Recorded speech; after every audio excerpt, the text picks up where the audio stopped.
Assalamu alaikum ve rahmetullahi ve berekatuhu. Süyümlü kızlarım ve kadirlik hemşirlerim. Bugünden başlap sizler bilen birlikte intayın kıymetlik bir eserinin sırlık dünyasıga kadem koymakçımız. Derdini Mana it kızım namılık bu kitap adetteki bir nasihatle toplama emas. Belki bir atının kızığı kılgan mihriballıcı müracaati, kalp sadası, hayatlık tecrübesi ve imani agahlandırışıdır. Kitap kızlarning psixikasi, ularning cemiyetteki o'rni ve duch keladigan ruhiy qiyinchiliklarini qandaq hal qilishga beg'ishlangan. Bu nadir eserning beshidan oxirigacha faqat mehr muhabbat bilan tarbiyalash usuli yuritib berildi. Kitap iki nafar dangliq arab tarbiyashunos ve psixika mutaxassisi tarafidan o'rtaq yozilgan.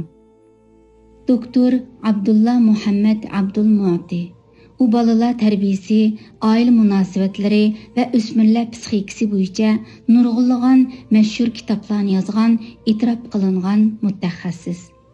Doktor Huda Said Behlul aile ve kızlar terbiyesi sohasidagi peshqadam xalqaroliq terbiye mutaxassisi.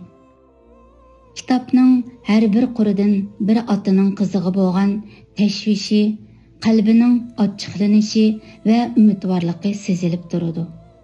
U qizining dunyo bo'ron chapqinlarida yiqilib ketishini emas, balki cho'nqur yiltiz tortib mustahkam bir daraxtdek qad ko'tarib turishini xohlaydi. Dardingni manga ayt qizim degan jumlaning o'zila intayin cho'nqur ma'niga ega. Bu xuddi otaning qiziga "Men sizning so'zlaringizni anglashga har vaqt tayyorman, siz yolg'iz emassiz" deb tasalli berayotganiga o'xshaydi. Kitap kimlar uchun? Bu kitap yosh qizlar uchun, qiz farzandi bor ota-onalar uchun ve farzand tarbiyasiga jiddiy qarayotgan har bir inson uchundir. Bu əsərdə yüzləyən qızlarning real turmushdagi haqiqiy hikoyalari, dard alamlari ve ularni yengish jarayonidagi psixikalik analizlar o'rin olgan. Qani, undaqda kitobdagi eng ta'sirli hikoyalarga ve qizlar qalbining yushirin sirlariga birlikda quloq solaylik.